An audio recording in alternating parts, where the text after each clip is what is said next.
Selam. Musiqi əsərlərini təşkil edən quruluşları öyrənməyə davam edirik. İstər quruluşlar olsun, istər hissələr olsun. Bu arada keçən dərsimizdə quruluş və hissə arasındakı fərqi demişdim. Quruluşlar daha kiçik olur. İstər quruluşlar olsun, istər hissələr, bölmələr olsun. Bunların tapılması üçün bizə lazım olan iki önəmli faktor var, bizim bilməyimiz vacib olan.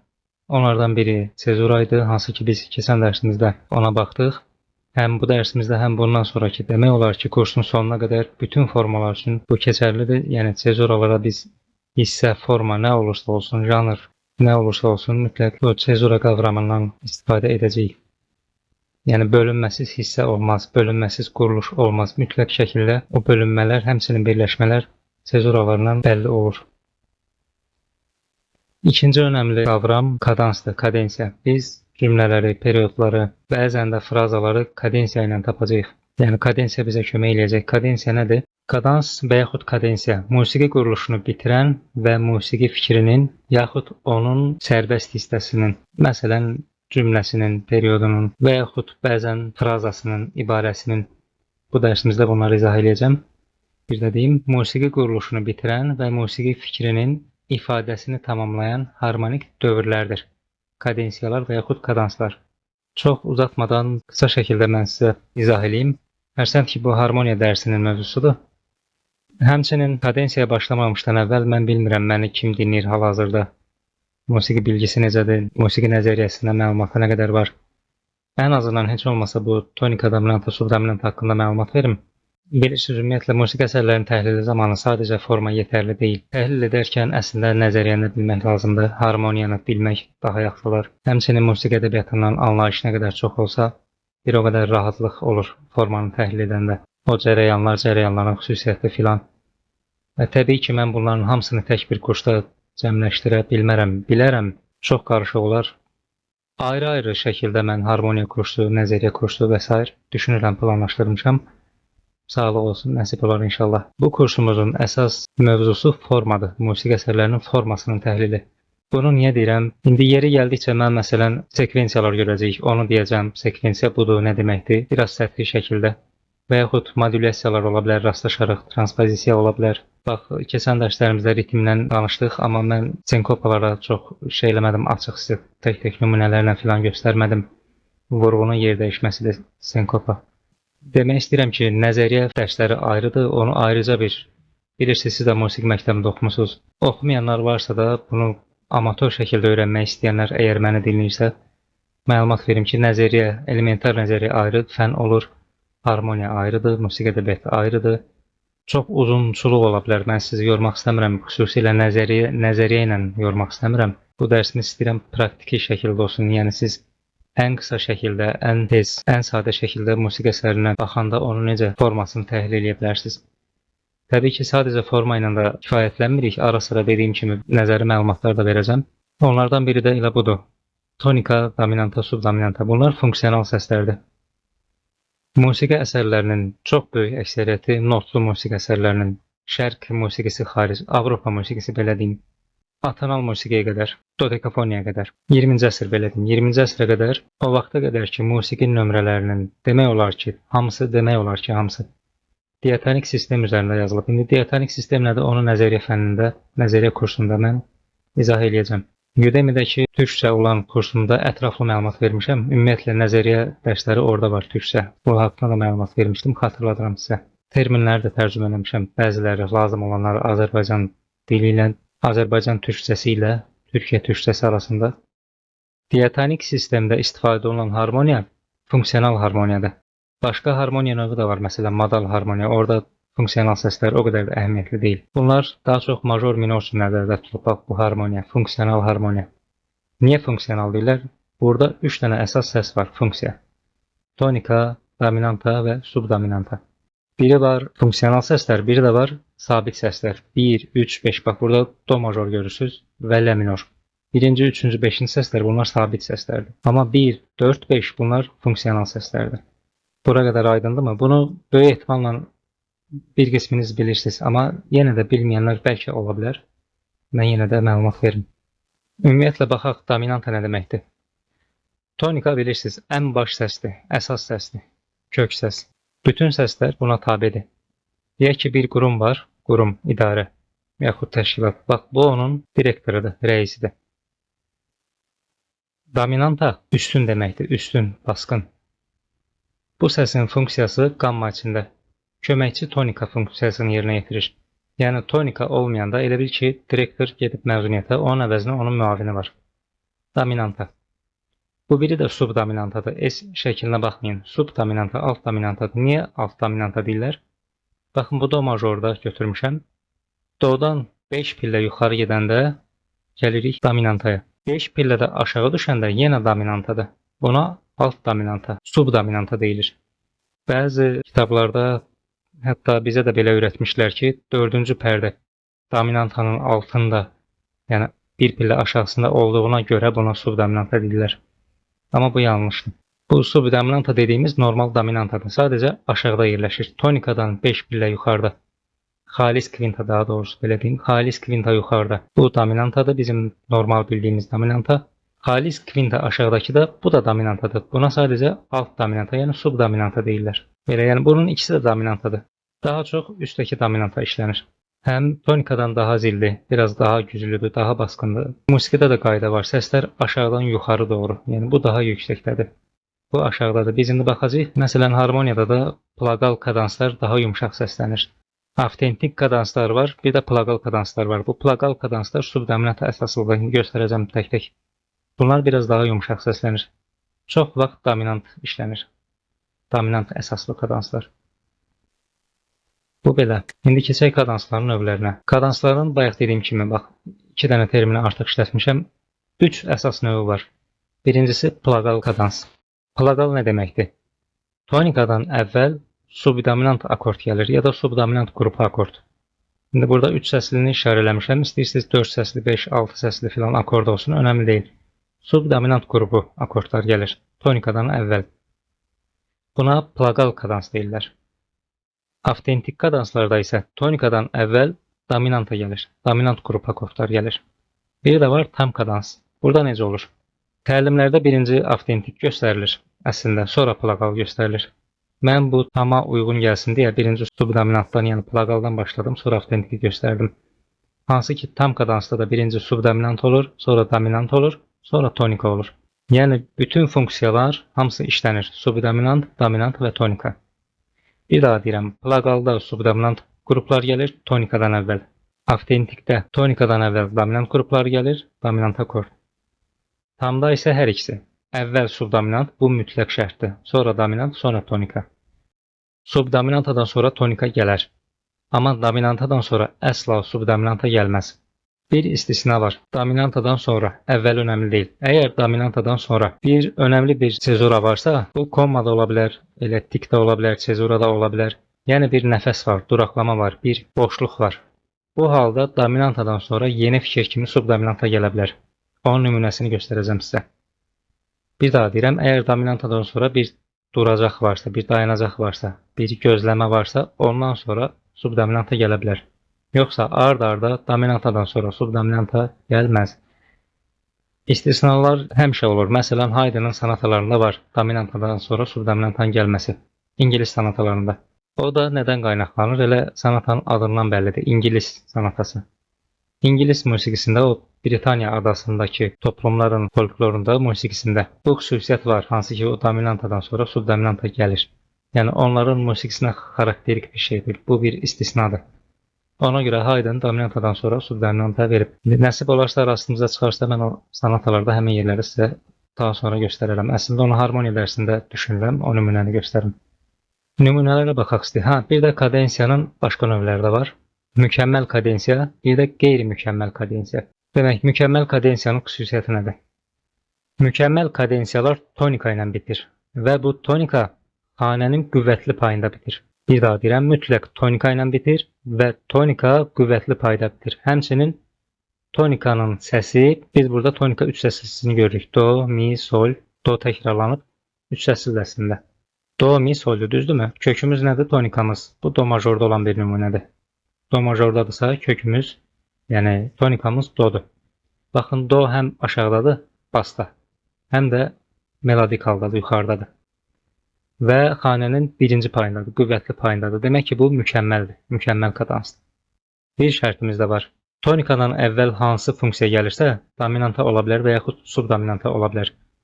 Onun öz halında başlayacaq, kök halında, əsas halında, yəni dönməsində yox. Do majorda bizim dominantamız nədir? Sol, si, re. Düzdürmü? Kökdə ən aşağıda basda sol olmalıdır, si yox. Sexdə kord olmaz. Demək, əlamətlər nələrdir? Bir toplayaq. Birincisi, tonika ilə bitməlidir. İkincisi, kökdə və melodiyada, zirvədə, yuxarıda tonika səsi durmalıdır. Güclü vurğuda olmalıdır və tonikadan öncəki funksiya avtentik ola bilər, yəni dominanta ola bilər, dominant akord ola bilər və yaxud plaqal ola bilər, subdominant ola bilər. Orada da akordun öz halı olmalıdır, dönməsi yox, yəni özü bax. Dominantası sol, si, redir, sol olmalıdır və yaxud əgər bu olmasaydı, misal üçün, əgər belə olsaydı ki, biz burada nə görürük? Basda fa görürük, yəni subdominant. Do majorun subdominant səsləri hansılardır? Fa ilə do.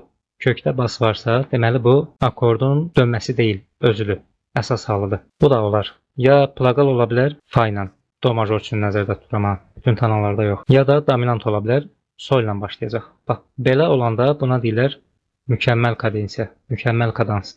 Bunların hamısı mükəmməl kadans nümunələridir. Bir qısa şəkildə tez-tez baxaq. Baxın, do ilə bitib, basda do var, yuxarıda da do var, melodiyada. Avtentik kadansdır, sol var, dominantadır, solun özü var.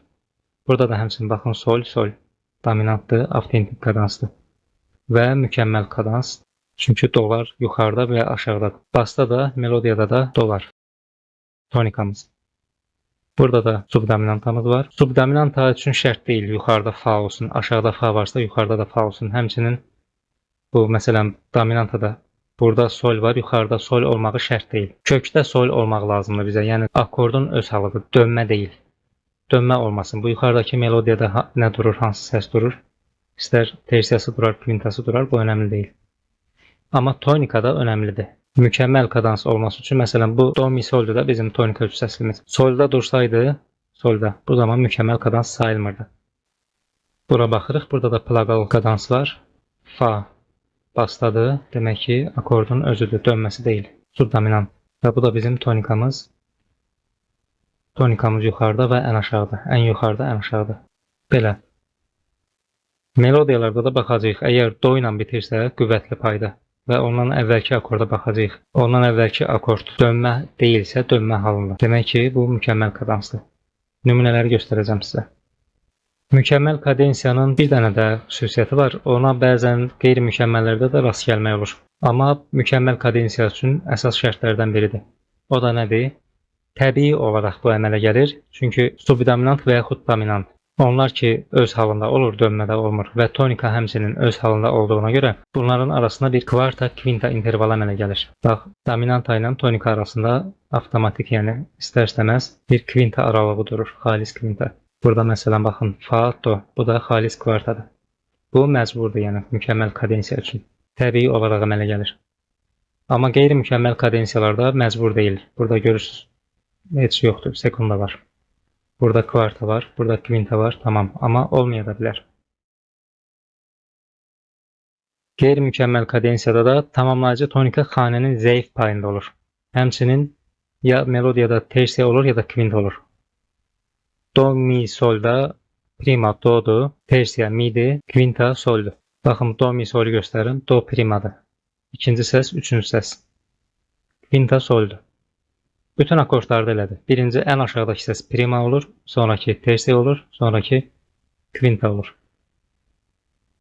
Ona görə belə üç səsli akordlara bəzən kvinta akord deyirlər. Bir sonraki səs əgər əlavə eləsək, onda olur akordun septiması. Niyə? Çünki kök səslə aşağıdakı ilə yuxarıdakı arasında septima intervalı əmələ gəlir. Ona görə septakord deyirlər, non akord və s. Mən hələ ki üç səslər üzərindən izah edirəm. Tam hər kəsə aydın olsun deyə. Yenə deyirəm, qeyri-mükəmməl kadensiyalarda tonika ya xanənin zəif payına düşür. Bax, məsələn, burada zəif birinciyə düşməyib, ikiyə düşür. Bilirsiniz, iki təqdili xanələrdə vurğu 1-ə düşür adətən. Burada görürsünüz, tonika 2-dədir. Deməli, zəif paydadır. Deməli, bu, baxmayaraq ki, yuxarıda do var, aşağıda da do var. Zəif payda olduğuna görə buna qeyri-mükəmməl kadensiya deyəcəyik. Amma başqa şərtləri qarşılayır. Misal üçün, özündən əvvəl dominantanın öz halı var. Burada kvinta məsafəsi var. Sadəcə zəif payda bitir. Ona göre buna qeyri-mükəmməl deyirlər. Burada da tonika güclü paydadır, amma yuxarıda do yoxdur. Görürsünüz, kvintası yuxarıdadır, sol yuxarıdadır. Əgər belə olsaydı, onda olacaqdı tam kadans. Belə. Do sonradan deyə bilərsiniz ki, gəlib bura. Amma burada artıq zəif paya düşür. Birinci payda olmalıydı. İkinci paya do gəlib gəlsin. Burada nə görürük? Do həm basda var, həm yuxarıda var. Düzdürmü? Əslində mükəmməl kadensiya kimi baxa bilərik. Sadəcə özündən əvvəlki akord bu işi pozur. Dominant qrupu akordudur. Bildiyimiz sol si re, dominant 3 səslisi. Amma bizdə burada nə dayanır? Sexta akorddur bu. Dominantanın sexta akordudur. Birinci dönməsidir. Sol si'dən başlayır. Görürsünüz? Soldan başlasaydı Amma bu dönməli. Bu akordun dönmə olmağı bu kadensiyanı mükəmməllikdən çıxardır. Özündən əvvəlki akord yaxşıdır. Öz halındadır, dönməsi deyil. Kvarta həcmi var. Basda do durur. Hər şey yaxşı gedir. Hələ ki mükəmməlliyə doğru gedir. Amma bizim bu üstdəki səsimiz mükəmməlliyi korlayır. Bu olsaydı do, onda olacaqdı mükəmməl. Təbii ki, avtomatik olaraq bu biri səslər gərək yer dəyişdirsin. Harmoniya qayda qanunlarına əsasən. Burada da özündən əvvəlki akord yaxşıdır. Əsas halındadır. Kvinta gedişi var. Basda do var. Yuxarıda nə var? Kvinta səs. Do, mi, sol. Burada da do olsaydı əgər, onda olacaqdı tam kadans. Ümid edirəm bu kadensiyaları izah edə bildim. Sizə artıq frazalar, yəni ibarələr və cümlələr haqqında izah eləmək istəyirəm. Kadensiya nümunələrinə baxa-baxa, bu nümunələrdə həmçinin klassik bəstəkarların başqa əsərlərindən belə bir melodiyalardan mən sizə həm frazaları, ibarələri, həm də cümlələri göstərəcəm, həmçinin kadensiyalarına baxacağıq. Və bir də bunu deyim ki, əsas periodlarda, gələn dərsdən etibarən periodlara baxacağıq. Bu dərsimizdə cümlələri də sizə göstərəcəm. Cümlələr üçün də həmçinin keçərlidir. Çünki period elə cümlələrdən qurulur. Cümlələrdə kadensiyalar iki növə ayrılır. Bir, aralıq, yəni birinci cümlənin sonu. Bu adətən sual effekti yaradır. Bir də tamamlayıcı. Bu da cavab effekti yaradır. Periodlardakı cümlələri biz bunun köməkliyi ilə ayıra bilirik. Bu da bir növ sezuradır, bir növ. Bax, belə bir örnək var Beethoven'dən, violin sonatasından.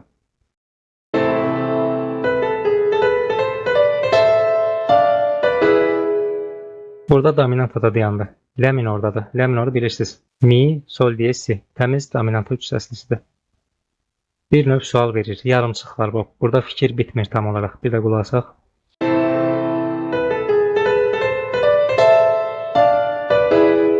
Cavab gələcək.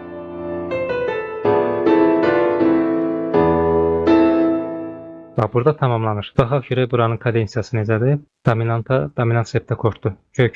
Kökdə mi var. Əla. Lə minordadır əsərimiz. Aşağıda da lə, yuxarıda da lə. Kvinta gedişi də var. Daha doğrusu kvarta gedişi var. Bu mükəmməl kadansdır. Tonika ilə bitir. Burada isə dominanta ilə bitir. Ola bilərdi, subdominanta ilə bitərdi.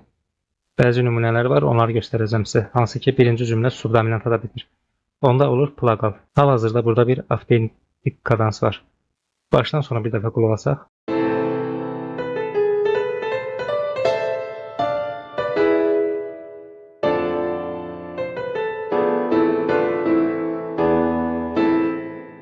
Biz burada başqa nə gördük? Baxın, pauzaları hiss edirsinizmi?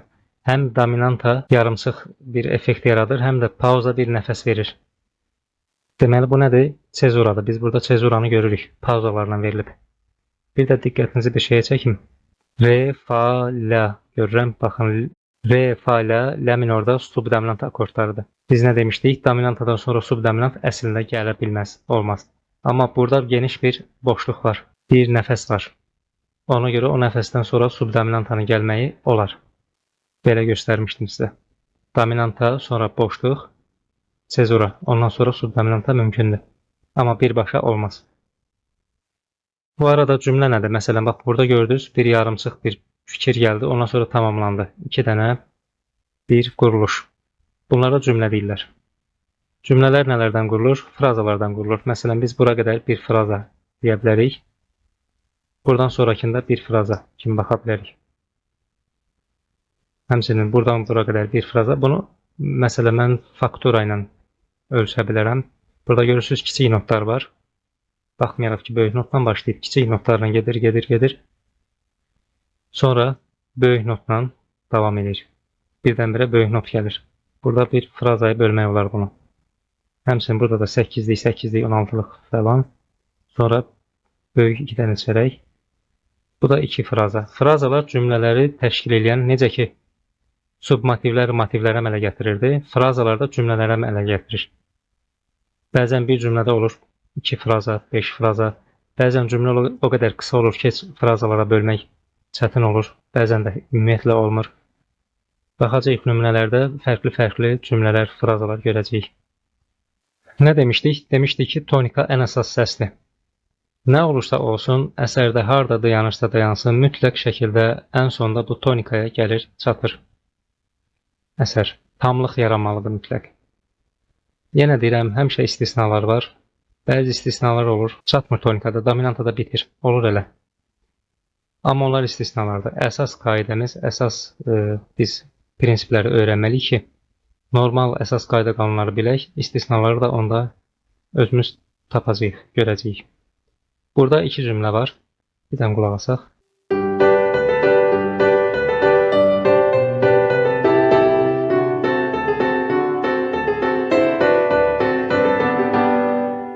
Bizim sezuramız harda bəlli olur? Bu uzun notda. Görürsünüz, demək olar ki, bura qədər çərək not yoxdur. Və burada birdən-birə nisbətən uzun not, nisbətən. Demirəm hər dəfə bütöv not gözləyin, nisbətən uzun not olur. Həmçinin kadensiya bir növ burada sezura rolu oynayır. Cümləni bölə bilirik. Burada nə var? Bir submotiv, 2 submotiv, bu oldu bir dənə motiv. Bir motiv, 2 motiv. Bu 2 motiv birləşir, olur fraza. Həmçinin motiv, bir dənə motiv. Bu 2 motiv də birləşir, olur ikinci fraza. Deməli, bizim cümləmiz, cümlə harda bitir? Burada. Onu da hardan bilirik? Bizə kadensiya kömək eləyir. Həmçinin sezura kömək eləyir. Motivlər arasında sezuramız nə ola bilər? Bu legato ola bilər və yaxud təkrarlıq ola bilər. Baxın, bu və bu təkrardır. Bu da bir əlamətdir, bölünmə əlaməti. Bunların yazılı şəklinə baxırıq. Bunlar 16'lıqlar var, legatolar var. Bölünür, istər-istəməz baxanda görsənir ən azından. İkinci fraza, birinci fraza, birinci cümlə. Mən yuxarını göstərirəm, aşağıda aiddir, təbii ki. Bir motiv, 2 motiv, eyni şəkildə. Bir fraza, ikinci fraza. Qruplaşmada səhv var. Daha düzgün yazılış şəkli belədir. Cümlənin nə olduğunu ümid edirəm, yavaş-yavaş başa düşürük. Bir sual effekti yaranır burada. Diqqət edin. Sol majordadır. Sol majorda bizim do'da dayanır. Do, do, do. Biz basa baxırıq həmişə akordu tapmaq üçün, tanımaq üçün basa baxırıq. Basda do dayanıb, sol majorda do subdominant səsdir. Deməli bu plaqaldır. Subdominant. Sonra dominantla yeni cümlə başlayır və tonikada bitir. Cümlənin bitdiyi kadansa baxırıq. Subdominantla bitib. Və sonra tonika gəlir. Ümumi götürəndə bu plaqal kadensiyadır. Baxmayaraq ki, dominanta başlayır falan. Amma burada əsasən plaqal kadensiya var. Bir dənə cümlə göstərim sizə. Bax, bunun hamısı bir dənə cümlədir. Avtentik kadansa aid.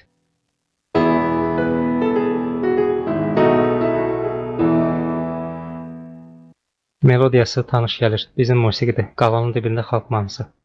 Bunu Üzeyir bəy də istifadə edib. Arşın Malovanda Qızların xoru. Xalq mahnısı da bizim mahnıda, qalanın dibində.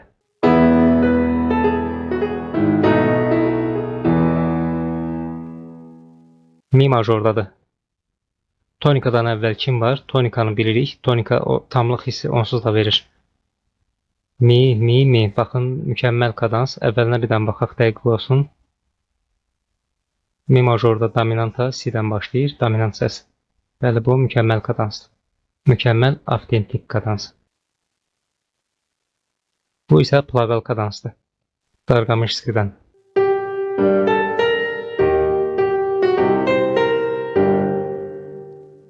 Bir də qulaq asaq.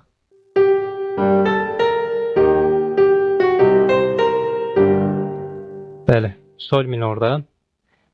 Bir də bunu deyim, majorlarda tonika böyük hərflə işarə olunur. Minorlarda kiçik hərflə. Və subdominant həmçinin minorlarda kiçiklə işarələnməlidir. Dominant amma hər ikisində mütləq şəkildə böyüklə olur. Çünki dominant major akorddur, böyük akorddur.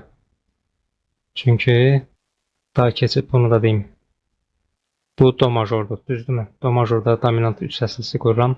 Amma minorlarda dominant həmişə harmonik halda qurulur. Yəni nə olur? 7-ci pərdə yarım ton artır. La minorda misal üçün 7-ci pərdə solə düşür. Sol diyez olacaq. Niyə major deyirik? Ona görə ki, ilk iki səs arasında böyük tersiya durur. Həm majorlarda, həm də minorlarda. Ona görə D hərfi həmişə böyük hərflə istifadə olunur. Bunlar kiçik detallardır, xırda detallardır. Deyirəm, bəlkə ola bilər gözünüzə sataşar, görərsiniz ki, kiçik T ilə nə yazıb, böyük T ilə nə yazıb, görəsən nə böyük fərqi var. Sadəcə minor elə kiçik demək. Ona görə minora aid bəzi işarələr kiçiklə göstərilir. Qaydaq nömrəmizə.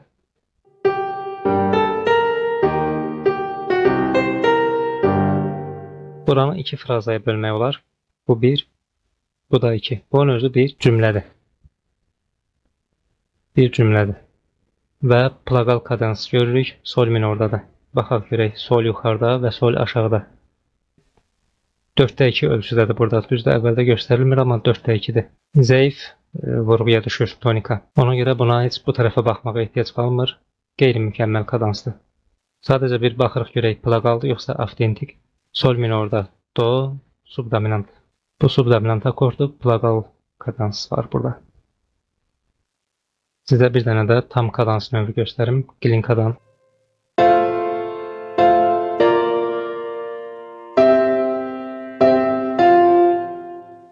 Bu lap Handelin əsərlərinə oxşayır, barokko dövrünün əsərlərinə.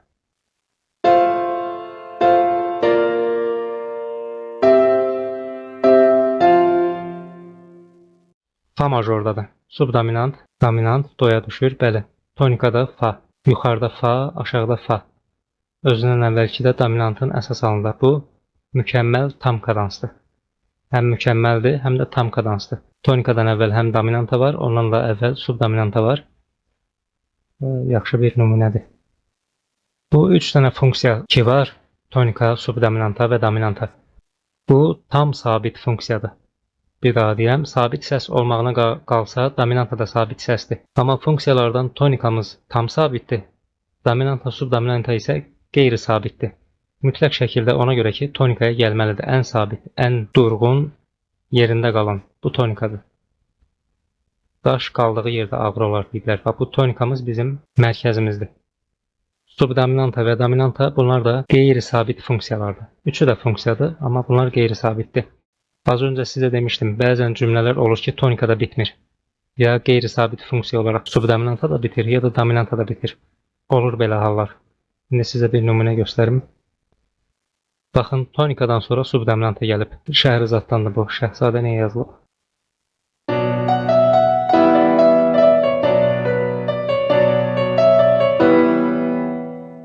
Axırdakı akordu hiss etdinizmi? Bu subdominant biraz yumşaqlıq əmələ gətirir. Burada sizə kadens akordları izah eləyəndə demişdim. Plaqal kadensiya ümumiyyətlə biraz yumşaq olur. Nəinki dominant. Dominant daha güclü olur. Çox vaxt plaqal kadansa amin kadansı deyirlər. Amin duanın sonu, yəni yumşaq, sakit.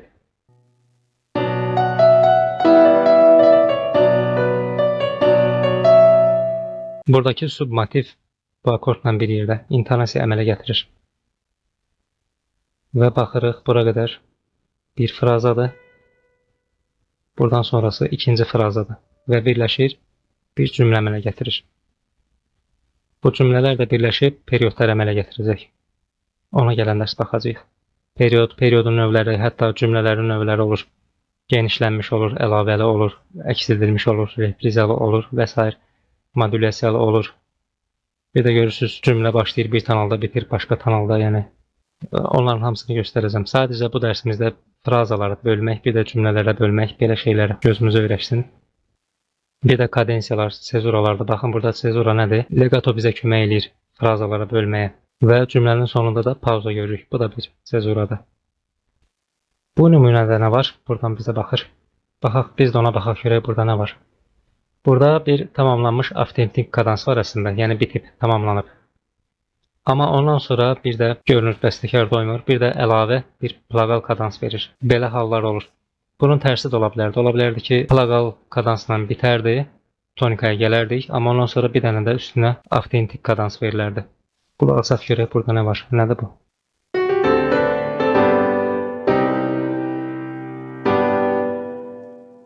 Bunun hamısı bir cümlədir. Bu bir frazadır. Bu da ikinci frazadır. Cümlə bitməyini əslində burada bitib, amma uzadıb. Əlavə var. Frazanı nə ilə böldük? Sezuramız nədir? Pauza. Burada da həmçinin pauza. Həmçinin harmonik dövriyə var burada, kadans var. Bunların hesabına bu bölgüləri apara bilirik. Bunlar hamısı bir əlamətdir. Bu nümunədə davamlı olaraq plaqal bir dövr görürük. Plaqal kadans. Tonika subdominanta, tonika subdominanta. Bu dominanta da ola bilərdi. Növbələşir.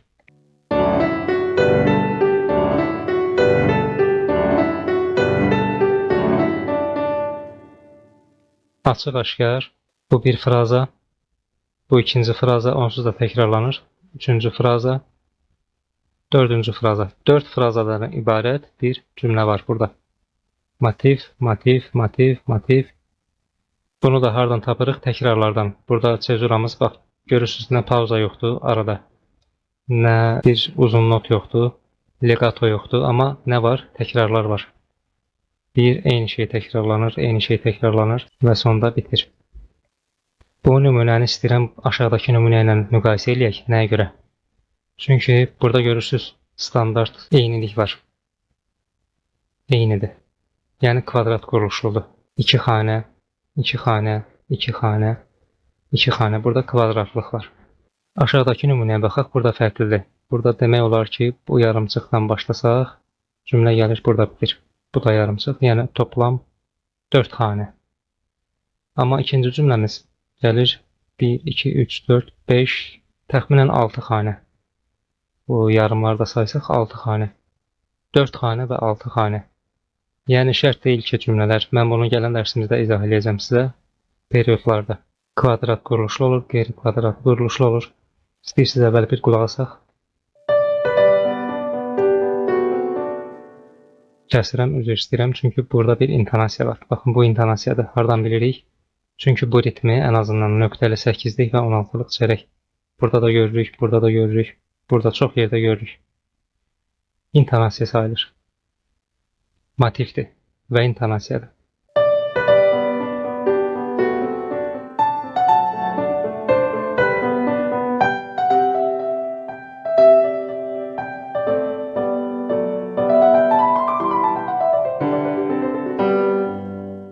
Nə var burada? 1, 2, 3, 4 dənə motiv var birinci cümlədə. Frazalara bölsək, ritmik təkrarlıq var. Baxın, nöqtəli 8-lik, 16-lıq çərək, çərək, çərək. Həmçinin burada da var. Nöqtəli 8-lik, 16-lıq çərək, çərək, çərək. Ona görə bu bir fraza olur, bu iki fraza olur, birləşir, bir cümləni əmələ gətirir. Davamına baxaq. Bunun ritmik quruluşu da demək olar ki, bununla eynidir. Burası submotiv olur. Burası da submotivdir. İkisi birləşir, bir motiv əmələ gətirir. Bu bir motiv, burası da bir motiv olur. Hətta bu da bir motiv olur. 3 dənə motiv, bir dənə fraza əmələ gətirir. Bir də göstərirəm. Buradan bura qədər bir dənə motiv, ikinci motiv, üçüncü motiv, bir fraza. İkinci frazamız harda başlayır? Buradan bura qədər. Sezuralarımıza baxaq. Pauzalarla motivlərimiz bölünüb. Təkrar ritmik quruluşla bizim frazalarımız ayıra bilirik, biz frazalarımızı təyin edə bilirik. Burada kadans var. Sol majorda si-də dayanıb, tonikada dayanıb. Ondan əvvəl kim var? Re var. Dominant səs burada. Avtentik kadans var. Sonra yenə ritmik təkrarlarla motivlərimizi böldük. Həmçinin legatolar bizə kömək eləyir. Bir də faktura dəyişikliyi. Burada uzun notlar var, 3 dənə gördüyünüz kimi. Sonra birdən-birə kiçik notlar, hərəkətlilik başlayır. Ümumiyyətlə, kiçik notlar əsərlərdə hərəkətlilik təmin edir. Böyük, uzun notlar biraz ağırlaşdırır hərəkəti. Buradan bizim yeni frazamızın başlamağı elə xırda notlardan bəlli olur. Legatonun burada bitməyinə baxmayın. Elə axıra qədər gəlir, frazamız burada bitir. 2 fraza var və ikinci cümlədə ümumi olaraq 4 dənə fraza var. Buradan bura 1, 2, 3, 4 fraza. Sondakı kadensiyamıza baxaq. Sol, re.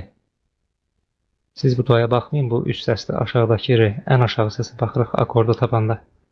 Sol majorda re, bu artıq dominant. Yəni burada avtentik kadans var. Görək mükəmməl kadanslı yoxsa yox.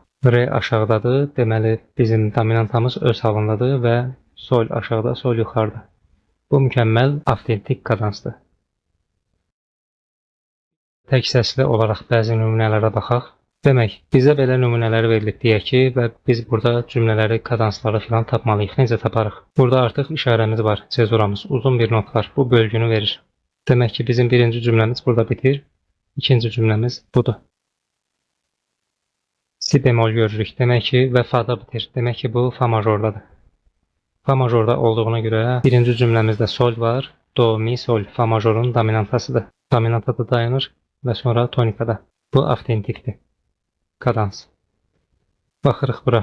Burada bizim gözümüzə nə dəyir? İlk baxanda ritmik təkrarlıq gəlir. Bu bunun təkrarıdır. Bu bunun. Bu da bunun. 8 xanə var.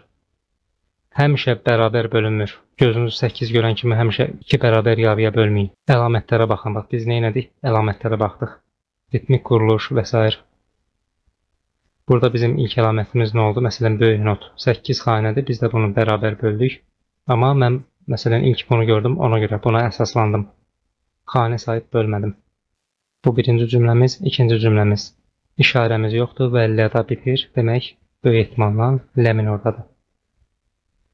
Do, la. Burada bizim tonikamız var. Ondan əvvəl si, re. Bunlar da bizim dominant səslərimizdir. Burada bir plaqal kadensiya görürəm. Burada da həmçinin eynidir. La yuxarıdadır, fa yuxarıdadır, melodiyadadır.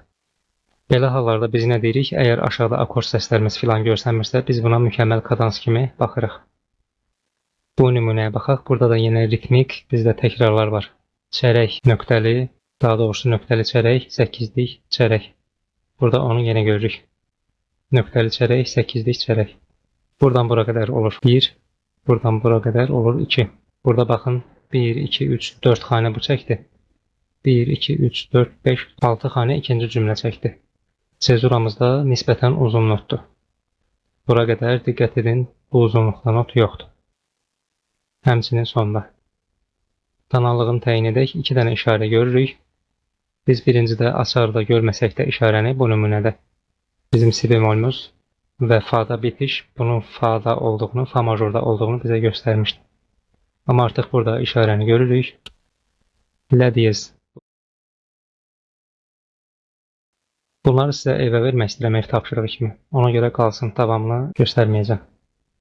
Keçən dərsimizdən unutduğum çox yaxşı 1-2 dənə nümunə var intonasiya ilə bağlı. Onları da sizə mütləq deməliyəm. Baxın, Beethovenin 5-ci simfoniyası ən mükəmməl intonasiya üçün nümunələrdən biridir.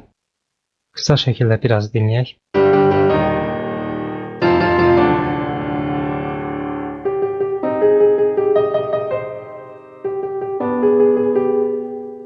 Bunlar hamısı motivlərdir.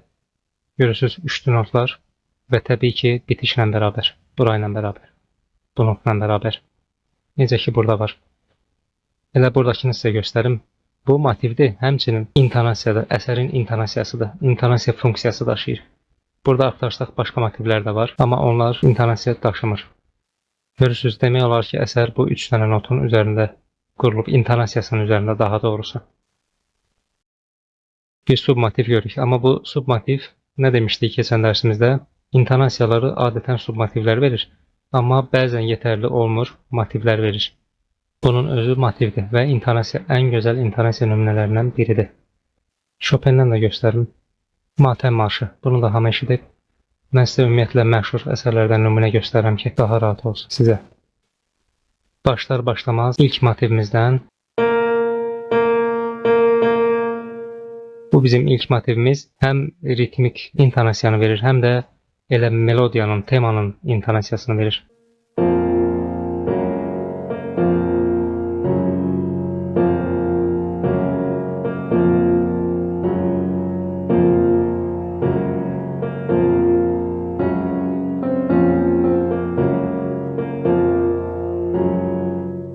Bizim bu marşımız ağırlığı olaraq bax bu intonasiya üzərində qurulub. Ona görə biz bu motivi intonasiya hesab edirik. Bir nümunə də var, onu da göstərim. Requiem.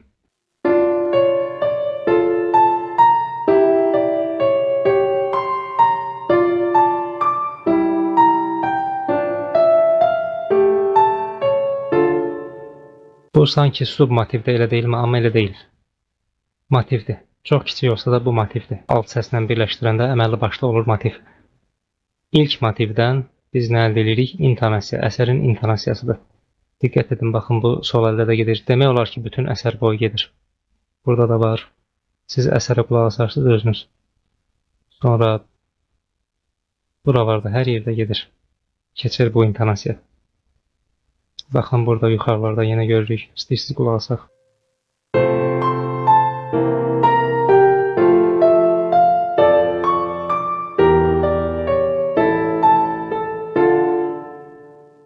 Hər hansı bir yeri açım, bura baxaq istəyirsiniz. Müşahiddə də var, gizli şəkildə burada da var.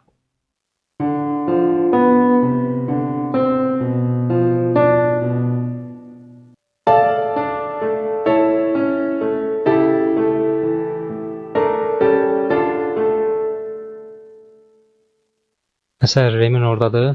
Burada biz do diyez görürük, yəni dominantası.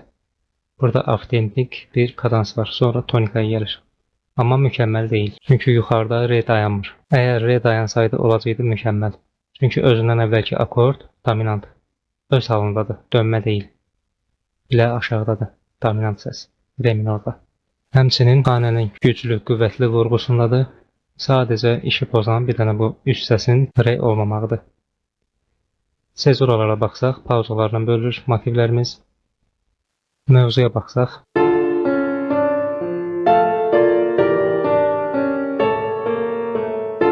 Bu bir frazadır, bu da ikinci frazadır. Demək olar ki, təkrarıdır. İki frazı birləşir, bir cümlə əmələ gətirir. Dominantada dayanır. Baxın, do diyez ələ verir. Akordun adını tapırıq avtomatik. Lə aşağıda da həmçinin dominantada durur. Sonra o biri cümlə başlayır. Və s. Ümid edirəm kadans, kadensiya, fraza, ibarə, cümlə haqqında məlumatınız oldu. Biz bu frazaları, cümlələri filan period dərslərimizdə çox işləyəcəyik, kifayət qədər çox işləyəcəyik, nümunələr çox görəcəyik. Burada nə qədər əsərlər var, onlara baxacağıq. Ev tapşırıqları da sonra verəcəm, kurs təmiz bitəndən sonra. Kursun mövzuları təmiz bitsin, ev tapşırığı dərsləri verəcəm. Yəni doya-doya biz bu mövzuları mənimsəyəcəyik, izah edəcəm. Siz də çox yormaq istəmirəm. Dərsin vaxtı çox uzanmasın. Onsuz da insan beyni çox yorulandan sonra nə qədər məlumat gəlirsə gəlsin götürmək istəmir. Bizim bu mövzumuzda elədir ki, cümlələr, frazalar onsuz da gələcək dərslərimizdə işlənəcək. Necə ki, bugün həmçinin biz motivlərə baxdıq, submotiv, intonasiya ki, onu keçən dərsimizdə işləmişdik. Bu təkrarlar həmişə olacaq. Təbii ki, üstünə əlavələr gəlməklə veriləcək yeni mövzularda, əvvəlki mövzulara da qayıdacağıq. Zeyn açıqlığı arzulayıram. Növbəti dərslərimizdə görüşərik inşallah.